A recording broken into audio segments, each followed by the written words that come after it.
Hello and welcome back to Foundation Paper 3 2017. We are on question 20, which is all about probability. So Kira, she's going to spin her spinner twice and she's going to record the product of the two scores. So make sure we know what product means. There is a clue on the table there that we're going to fill in with a little time sign on the top left-hand corner. So we've got to times together the two numbers and fill in the grid to get all the possibilities. So dead easy. So 1 times 1 is done for us. So 2 times 1 is 2. Another 2 times 1 is 2, 3 times 1 is 3, and I'm sure you can work out how to do the rest. Mrs. Long will do it in no time.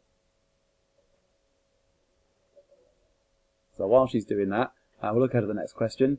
So find the probability that the product is a multiple of 3. Okay, so firstly, when we write our probability, we're going to write it as a fraction. We need to make sure we think about what the numerator of that fraction will be and what the denominator of that fraction will be. I tend to like to fill in the denominators first. So we filled in our table now. Well done, Mrs. Long. 25 things in our table, 25 possible outcomes, 25 spaces. So our answer is going to be something over 25. And it's multiples of 3 we're looking for, so numbers in the 3 times table. So let's go to our table of outcomes and let's circle all the numbers that are multiples of 3. So there's basically one row and one column where we're going to find those. So 3 is a multiple of 3, so 6, so is 9, so is 12, and we'll see those numbers appear again in the 3 row. And if we count up how many of those there are, there are 9 of them. So the probability of a product of multiple of 3 is 9 over 25. So that's our answer. Okay, so then we go on to part B. So part B is a bit of a strange one because it's a very complicated question. But actually, you don't need to really think about it in too much detail to work out the marks. So we've got another 5-sided spinner, okay, same idea, and then we're going to spin it twice and record the product.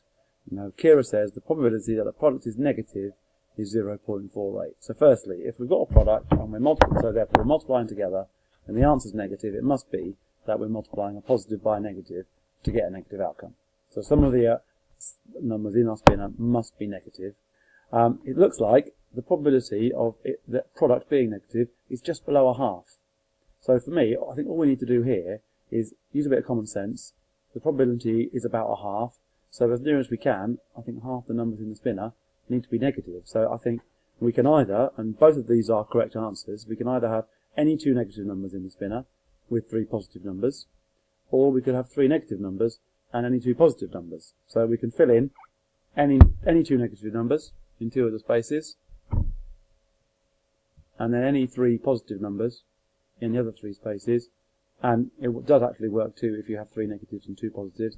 We could really get into the detail of it if we wanted and say, okay, well 0.48 is 48 over 100, and if we cancelled that down we get 12 over 25. And we can go back to thinking of our table in the last question where we had 25 spaces and we could work out whether things could be positive or negative, and we could do it that way. But for me, a bit of common sense, the probability is 0.48, which is about a half, so therefore as close as half of the numbers are going to be negative. And I think that's enough to get us 3 marks, and certainly the mark scheme, as long as we have the right combinations in our spinner, we will get the 3 marks.